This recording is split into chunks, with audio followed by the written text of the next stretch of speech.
ఓర్పుతో. చంపలేను కలిపురుషుణ్ణి, చంపలేను బిడ్డల్ని. అందుకని వాళ్ళు ఆర్తితో పిలిస్తే పలుకుతున్నా. అరే పలికాడు రా అని నా మీద నమ్మకం పెట్టుకుంటే చాలు. వాడు ఉన్నాడు, అంత పిలిస్తే పలికాడు కదా, అటువంటి వాణ్ణి నమ్మి బతికితే ఇంకా మనకేం కావాలి? కాబట్టి నమ్మి బతుకుతాం అన్న రోజు వస్తుందేమో అని చూస్తున్నాను లక్ష్మి. అందుకుంటా ఇక్కడ, అందుకు నిలబడతా ఇక్కడ. నాకు నిజంగా ఏం కావాలో తెలుసా? నాకు ఇవన్నీ కాదు. ఏకేన తులసి మాత్రదళేనాపి నరోత్తమ పూజయేద్ భక్తిభావేన తం రక్షామితి మత్పణః.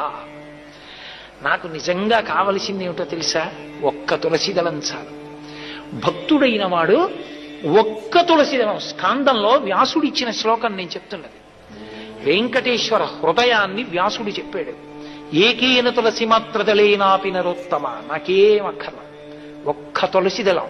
అంత భక్తుడైన వాడు తెచ్చి వేస్తే చాలు. నేనేం చేస్తానో తెలుసా? పూజయేద్ భక్తిభావేన తం రక్షామితి మత్పణః. వాడి వెంట పరిగెడతా.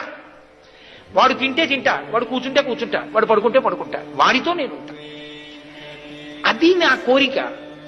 కానీ అలా ఉండగలిగిన రోజు రావాలని